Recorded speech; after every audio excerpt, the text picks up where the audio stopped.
Welcome to season 4 of the podcast, Speaking to Influence, Communication Secrets of the C-Suite. I'm Dr. Laura Sicola, your host, founder of Vocal Impact Productions, and author of Speaking to Influence, Mastering Your Leadership Voice. My guest today is Aïcha Ly. She is the head of consumer insights at Opensignal, integrating network experience and market performance. Aïcha is also an amazing speaker, as you are going to find out very soon. She is a crazy, amazing entrepreneur and businesswoman. And here's how crazy she is. Aïcha, welcome to the show and tell us your fun fact. Good afternoon, Laura. Thank you so much for having me. It's such a great honor to be on your platform.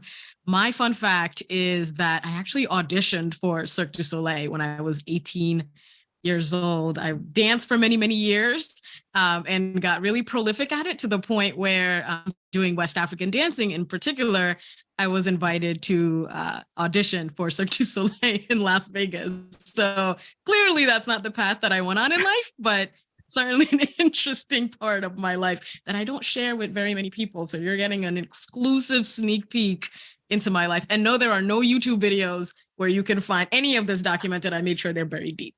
Oh, bummer. And I was so going to ask that exactly thing, like, where can we see this kind of dancing? And I mean, I just have all these visions in my head because for anybody out there who has never seen Cirque du Soleil, it's not just a dance troupe, shall we say. It's contortionists and acrobats of all sorts. I mean, it's unbelievable stuff. So we're going to have a conversation about this after the show is done, because I need more information on this that we just don't have time to get into today.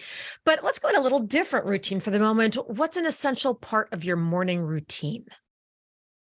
An essential part of my acrobatics. Yes. What else?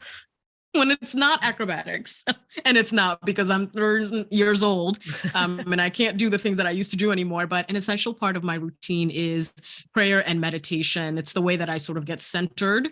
And, we all know when you are in leadership positions, I certainly feel the need to create some sort of a routine where I get really centered around what's important to me during that day. So prayer and meditation helps me do that.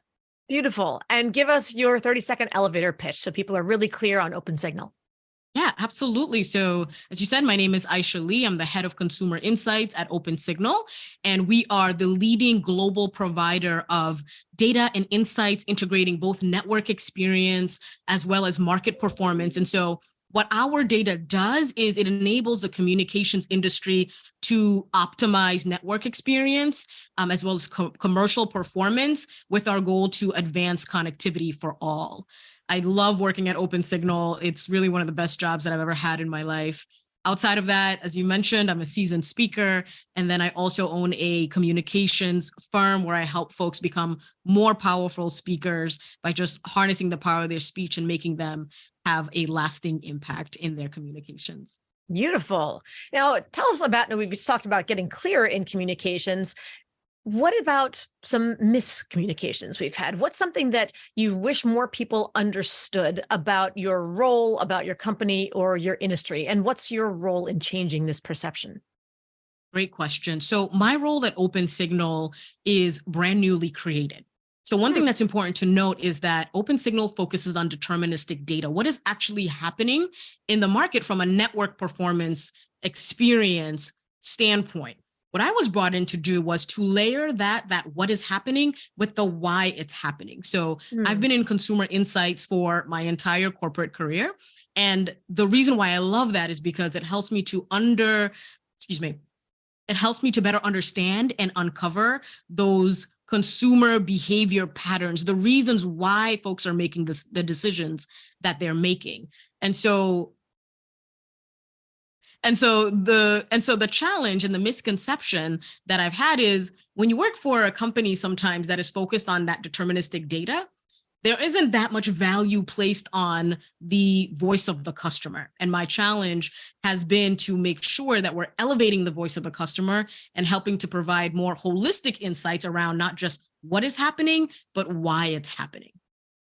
Interesting. Okay, so that not just the what, but the why. And I think this is reflective of a trend that I think many of us have been hearing for the last few years, as far as stop talking about the what, start talking about the why. Very much part of that Simon Sinek, golden circle space, and getting clear. People connect more with the why than with the what.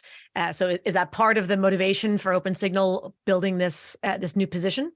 Yeah, absolutely. And in fact, if you go on the opensignal.com website today, one of the latest reports that we released for North America, what you'll see in a little thumbnail over on the top right-hand side is the little box that shows consumer insights straight from our household survey that gets 30,000 responses Wow. every single quarter. And so talk about elevating consumer insights, right? Where traditionally that was not the case before I started at Opensignal. It's really exciting to see the company really embracing that. And we're getting tremendous positive response from our clients as well. Beautiful. Now, what is a time, Aïcha, when you have allowed yourself to be a little bit vulnerable with your team? And how did it impact your relationship with them moving forward? So I'll take you back to a few years ago, and I can't believe it's only 2 short years ago, after the murder of George Floyd. If you can recall, the atmosphere during that time was just one of a lot of sadness. There was so much kind of happening societally here, at least in North America.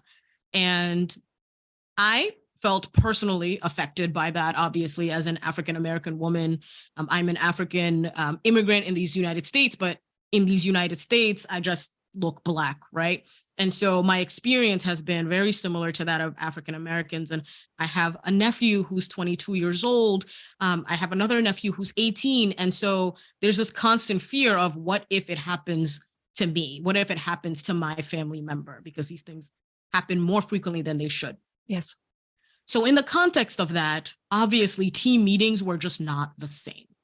Folks came onto the call and there was just this energy of, disasperation, really, or exasperation and frustration, and a lot of tears, frankly, including mine. And during that time, I was really challenged with, how do I handle this situation when I don't really know where folks are on the spectrum of this, how they feel about it. And so there were a lot of listening sessions that were happening across the company. And I participated in those, but I wanted to talk to people one-on-one because I thought it was really important to exude that I understand part of what you're experiencing. I'm experiencing it in real time with you. And some of the questions that I would ask is just simply, how are you doing? How are you doing with all of this? And allowing them the room to communicate their true, genuine feelings about the situation. And what I learned from that is that people appreciate a really good human moment. I know I appreciate a really good human moment because all the things that we're doing are incredibly important. But at the end of the day, when you shut that laptop, there are very real things happening. And so I think it's really important, and it was impactful for me to have a moment of vulnerability and really talk about not just how they feel, but how I feel about the situation as well.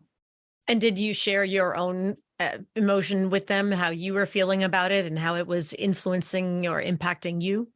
Yeah, absolutely. I didn't cry on those calls, but I certainly had red eyes.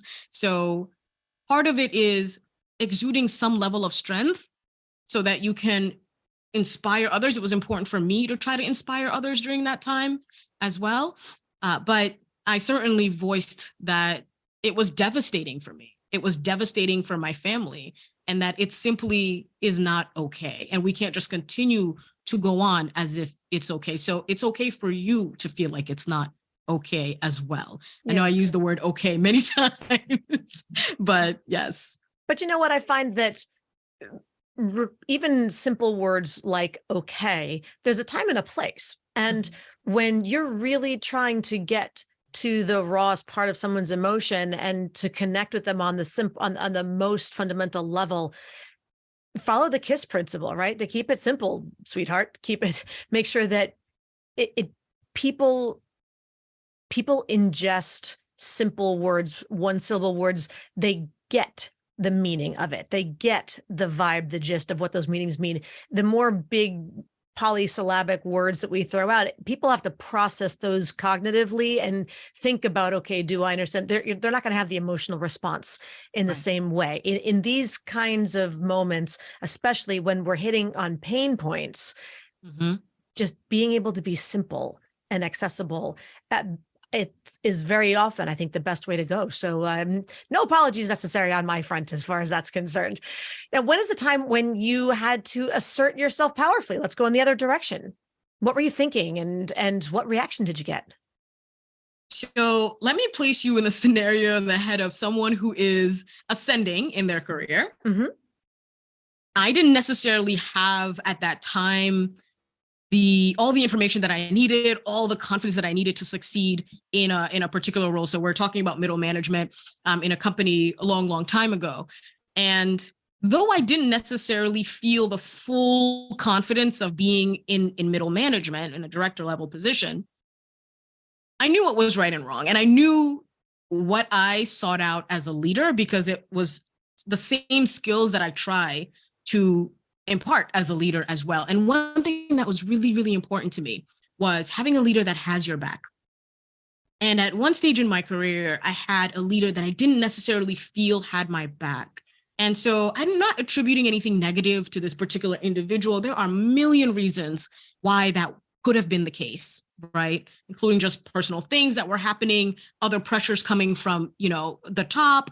Those are all things that, as I ascended in my career, I felt as well. So you don't always have the emotional bandwidth. I didn't always have the emotional bandwidth to recognize that I'm not as focused on my team members as I should be. And so the conversation that had to happen after several instances of me seeing that this individual didn't necessarily have my back in meetings, I would come up with a recommendation, or I would come up with a plan, and that we would agree on that ahead of time, but then challenged by other leaders or peers, I didn't necessarily feel they had my back in those moments. And so the conversation, before even the conversation, to be honest, it was overcoming the fear of saying something that would be career limiting. Yes. How do I address this individual, right? Who has my career literally in the palm of his hands, to say, I don't appreciate that.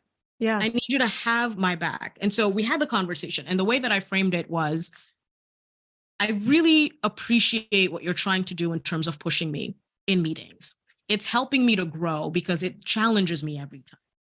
However, I do feel that whenever we agree on something and then we're in a meeting and you seem to digress from that without voicing that, oh yeah, we had aligned on this, but I can certainly see why perhaps we need to go in a different direction, it undermines me. And most importantly, undermines you. And so what can we do together to make sure that when we are in, settings where we have other leaders present, we are not creating an environment where we're giving off a sense that we are not well aligned together, because that doesn't reflect that doesn't reflect well on either of us. One of the hardest conversations I've ever had. I can only imagine. And what was the response? Very defensive. So after spending probably what could have been an hour trying to craft my message in a way that was direct and yet not offensive, it was defensive. And what I learned from that is you get what you get. You can do everything that you possibly can think of to frame something in a way that is positive and progressive, but I had to be prepared for whatever reaction I was going to get. Going back, looking at in hindsight, if you could go back and do it all over again, what would you have done differently to help it land better? That's a great question. And I don't mean to sound like I have all of the answers. Oh, none of us do. That's why I'm asking questions. I genuinely don't know. And sometimes I have those moments where I think about that. What could I have done but sometimes I have to realize that I just have to let it go, because I can't identify what I could have done to make that interaction a more positive one. And the only answer I could give myself is, there is just something going on with this individual that I don't have any control over. Yeah. Right. Yeah. So I can do my best to continue to refine my communication style. I can do my best to think about, okay, perhaps I could have framed this in a way that made it very apparent, or more apparent, that he also had skin in the game in terms of changing this habit. But that's one that actually keeps me up at night to this day. Yeah. We all have those moments, and it's an important caveat that you shared, which is that sometimes you just don't know what's going on in somebody else's life, so that no matter how perfectly you think you've mapped something out, they're going to hear something else, or they're going to take it a certain way that you couldn't have predicted, certainly didn't intend, but it's just going to land wrong no matter what. And it really doesn't have anything to do with you. It's the moon, it's the tide, it's whatever it happens to be. And of course, then there's usually need to follow up and fix things afterwards, or have a do-over, and you never know where it goes, but it's always frustrating when that happens. I find sometimes using contrasting statements in those moments can help to try to preempt some of the potential defensiveness, using the not X but Y kind of, please, I'd like to share something with you. I want it to come across as this, but please don't mistake it as being critical, or as being complaining. I'm just asking for your assistance in something. I'm trying to understand, or need to ask your support in a particular way. So you never know. And of course, they can just tell you to go pound sand with that too.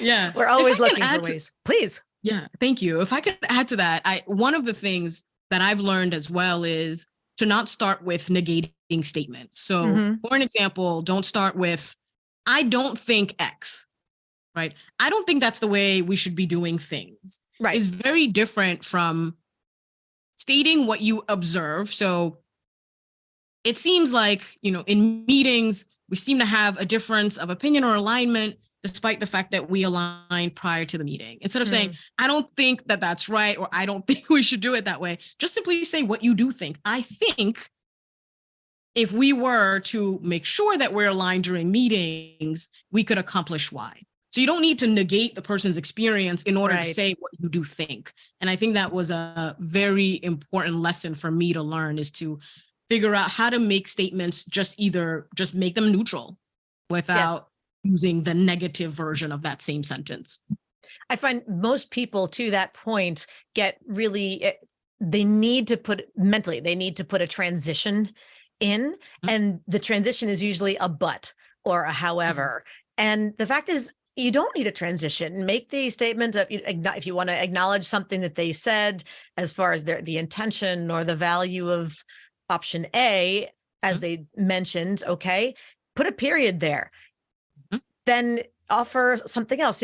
I'm wondering, if we did that, what might happen with regard to side effect A, or how we would then account for these other kinds of things. Or I'm curious, or I can't help but wonder if what might happen, or just a new question, what might happen if we did this way as well as an alternative? Can we explore that too? So it's an and. Yes. As opposed to a but. There's the 3 letters of destruction, BUT. Yes. I love that thinking, Laura. There's the concept you're probably very well familiar with in UX design, user experience research, which is another kind of part of consumer insights that I do, which is the framing a question as how might we, in order to expand the possibilities of potential responses. So to your point, being able, and see right now, even you're making me rethink, how might I have approached that conversation? So how might we make sure that we're better aligned? And so you're giving the baton for someone to come up with responses that could work for the both of you. Love it. Love it. And see, even now, 5, 10, 15 years later, however long it is, there's still new ideas coming along. And so thank you for sharing, and thank you for letting us go down that rabbit hole with you a little bit, and, take it back to the lab of sorts, and figure out what new options might be. Now, this brings us, Aïcha, to the listener 24-hour influence challenge. So I've just challenged you, and myself for that matter, to go and reassess an old event, but let's challenge the listeners to do something new. This is your chance to talk to the audience and give them one step that they can complete within 24 hours to have more influence. How would you like to challenge our listeners today? I'm so excited for this. You have no idea. So, good. Here's what I will say. I'm going to give you a little bit of context real quick, and then we're going to get into the actual challenge. So the context is this: as leaders, we were hired to come up with solutions, right? We are problem solvers by nature, and that's how we've been able to be able to have influence. That's how we've been able to shape organizations. I will challenge anyone to spend 24 hours not solving anyone else's problems. Okay. As your team members, as you're working with cross-functional teams, if problems are arising, resist the urge to raise your hand and jump in and provide a solution. That will help you do two things. Go. Right? Yes. Thanks. Number one, it will help you identify other problem solvers in the company or on your team.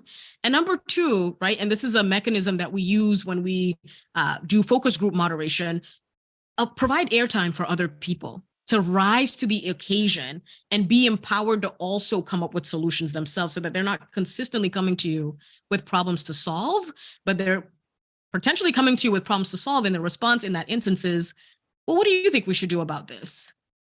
It's a great way to empower others, but also to continue to build a brand as someone who is, there in terms of developing others' talents, but also it gives you new ideas. Maybe there's a fresh perspective that you've never thought of, but you've never actually given the room and the space for other individuals to actually solve some of those problems. So that's the challenge. And that is something that I think will be a challenge for a lot of people, to just bite the tongue and resist the urge to fix it, to give the answer, especially when something seems really obvious. And it's like, what would be the most efficient thing for me to just tell them what to do and have them go do it? And there's lots of, whether it's logistical efficiency or ego that's got a little bit of stronghold in wanting to be the smart one, or all the other things that I personally am guilty of, and many other people I'm sure as well. So resist the urge, bite the tongue, hold back, and just turn it around. She gave you a perfect phrase there. So what would you do? What do you think is the best solution? How would you take care of it? So put it back on them. 24 hours, don't solve anybody else's problems. And I'm going to extend that further and say, try that at home too. When your kids, your teenagers, your whoever it is says, Mommy, fix this. Daddy, what am I supposed to do with this? Hey, honey, how can I? Let go, let them do it. Say, I'm off duty. Aïcha told me not to. Sorry, can't do it. Figure it out yourself. Come back to me tomorrow if you still need it, or if you still care. There you go. Right. Think about how much freedom you will have by not having to solve everybody else's problems at home. Imagine that. That might be the best piece of advice I've heard all day from this interview and beyond. Like, just make everybody else solve their own stuff. Set yourself free. I love it. Fun. Okay. Now, tell me about a time when you needed to inspire others. What did you say, or how'd you say it, and how was it received? Inspiration is my jam. I feed off of it a lot. I watch motivational talks. It really just helps me get into the right mind frame when you start getting those limiting beliefs. And I have certainly gone through ebbs and flows where it's not necessarily that I felt like I couldn't do it, but I had doubts on whether or not other folks could see that I could do it. And that's a communication skill too, is how do I communicate my value? And so one inspirational talk that I've given at a few different conferences is speech is power. And so I mentioned that, I do coaching where I help folks harness the power of their speech, but here's a key component that really resonated with the audience in terms of inspiring them. It was, don't confuse timidity with humility. Interesting. Yes. Go into depth on that, because I hear that a lot. Well, I have to be humble. So it's a value. It's a family value. It's a cultural value. Humility means, and it is typically interpreted as, so I stay silent. Please expound. Yeah, absolutely. I'm happy to, because this is personal for me as well. I come from a culture and a faith where humility is absolutely a core value for me, and it will always be a core value for me. But I learned that if you are timid, there is no way people know what value they can either derive from you or give to you. Yes, right? I love that. And so if you have a gift or a capability or an ability, it is absolutely your responsibility to communicate that so that people know what value you can bring to the world. And I think there's a really important distinction where, let me give a concrete example. You got a brand new shiny certification. You can either put on LinkedIn, like, I've now been certified in X, and that's great. People will celebrate you. People will say, great job. And we ought to uplift one another. But what if you said, I got a new shiny certification in X so that I can provide Y, or so that I can better help my clients do X, or I can better help my organization do, fill in the blanks. You're now couching an accomplishment in a mission to improve the lives of either yourself, your company, organizations, the world, right? And so once I learned that I can still be humble by framing my accomplishments in that way, it really jived with my spirit. Yes. And I think because it allowed me to not only just, Sorry, no, go ahead. We got a little bit of a glitch here. That's that. You know what? Welcome to the world of the virtual meeting. But I liked what you said as far as it ties back into your original point about the why, right? What's the misconception, and what are the things that you're trying to frame out? People just understanding why you do what you do. Because to say, guess what? I got my black belt in Six Sigma. They go, okay, congrats. Means nothing to me or to whatever else. It sounds impressive, doesn't sound like something I could do, but beyond that, it's like I can like it and then I'm done, because beyond that, it doesn't, I don't know what to do with it. But if you say, because I want, and I got this because I want to contribute X, because I want to add value Y, I'm excited to be able to do these kinds of things. It's not, hey, I'm the smartest person in the world, I'm better than everybody else, but I want to give this to others. It's a statement of generosity, and it's something that people can connect with. And who knows who might then approach you to ask a question or to engage in something else, not necessarily to offer you a job. Maybe it is to offer you a job, but it's to realize that there's a person under that. It's not just the stamp of approval with the certificate. So am I on, I mean, is this resonating with you, Aïcha? Am I on? 100%. You said statement of generosity and my eyes lit up because I had never framed it in that particular language. So thank you for that gift. I absolutely love that. I'm going to borrow that. I will credit you for it, but I love thinking about it that way. It's a statement of generosity. It is, because people are often afraid to tell others what they can do for them, because what do I sell? Do I sound like I'm selling something? Do I sound like, well, and even if you are, especially if you're an entrepreneur, or if you're happen to have a more proactive sales oriented job of whatever sort, you're not just trying to figure out a way to sucker people out of their money. You're trying to, the point is you do what you do because you believe what you're offering will add value to somebody's life. They will be happier for it. So for you not to share what value you'd like to add to somebody else, they are going to be struggling for lack of that value. So why would you hold back? Because your ego is going, well, I don't want to sound arrogant. I don't want to sound whatever else. Get your ego out of it. It sounds counterintuitive, but that is ego talking. That's right. Self-ego protection bit. I don't want someone to think something negative, so I just won't share my gift with them, even if sharing it would truly enhance their life. So we've got this very odd sort of backwards, again, once again, how we get in our own way. So, all right, I'm off my soapbox, back onto yours. No, I love your soapbox, because I think, to your point, everything it's what you say is incredibly important, but how you say it can really, as I always say, win hearts and minds and help you make that lasting impact, because otherwise you're just sort of, to your point, speaking into the ether. And not everyone's going to be happy for you and your accomplishments, because, we know like envy is a real thing, all these things, but there is a way to frame accomplishments and success and gifts in a way that makes people be seen and helps them see either themselves or other people in the solution that you're providing. And so even in the workplace, right? Do this. If you haven't, you just recently got your MBA, that's wonderful. Sing it from the mountaintops, but do it in the way that helps the organization understand the value that they can derive from that you got. Love it. Okay, we're going to shift into, I think, one last question here. And tell me about a time when you have interviewed candidates for a leadership role and you've thought to yourself, wow, this person really has it. What is that it factor? And how did you recognize it? So the it factor for me is, do they think differently enough from me, right? In terms of process and ideas, but do we have the same standard of excellence? And so by saying standard of excellence, I mean things like, do we have the same expectations around like appropriate delivery time, communication style, and how we ought to serve? Because I serve internal clients, right? My work is not directly provided to our clients. It's given to internal teams who then translate those insights to our clients. So one of the things that I look for as I'm hiring or as I'm interviewing is, what is the sort of communication style of that individual, right? Do they come off a bit more authoritative, or do they come off a little bit more sort of warm? Is there a balance? And the it factor for me is going to be when I see internal alignment between my standard and theirs as well. But you do want to, for me, it's important to have people who will help augment and elevate the thinking as well. Because, why would you want a team full of people who think exactly like you and can only come up with these same solutions as you?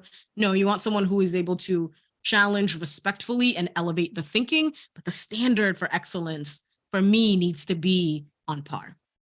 And how do you recognize that without, especially, and this ties really well into our last conversation point, as far as for someone who is in a job interview, they need to let you know what some of their accolades are. They need to tell you some of their successes. They need to give you examples of things that they've done. So they need to self-promote, but in a way that still perhaps has what they feel is a culturally, personally appropriate amount of humility, insofar as not sounding like I'm bragging, but I gotta tell you what I've done. So how do I share it with you? How do I convey to you my standards of excellence in a way that you can recognize without saying, well, isn't she full of herself?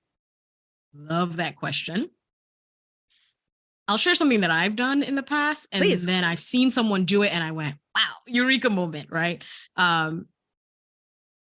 Because I worked in blue collar settings for a very, very long time before I made the transition, which is a really difficult one. That's a conversation for another day, into sort of, corporate work. What was it when you say blue collar settings? For those who don't know what that means, what does that look like? Just real quick. Yeah. As an example, I worked as an assistant manager at the Children's Place many, many, many years ago. Right. Okay. So a retail clothing store for children. Retail clothing store. Exactly. Got it. And then I realized I can use my brain in different ways. So I decided to get an MBA, and then I moved into corporate settings. Very grateful for all those experiences. But one thing that I did earlier on in my career is I started putting together a portfolio of my work. So I had a physical portfolio, the same thing that, you'll have like visual artists, creatives models carrying around. That was my modeling book. It was, instead of telling you all the things that I can do, let me show you what I've done. And so I was careful about making sure that, insights or proprietary insights were masked, of course, but here's an example of how I present consumer insights. Here's an example of how I marry the data with some of the qualitative insights to help you understand what the actionable recommendations are going to be. So literally a portfolio of my work. So you had a portfolio binder of sorts with things like graphs and charts to show correlation of work that you had done and the value that it added, for example. Exactly right. Okay. And again, that's an interview. So different people are, depending on your industry, what would a portfolio look like? Is there something, one sheet, two sheets, or it could be a slide if you're going to show something on screen?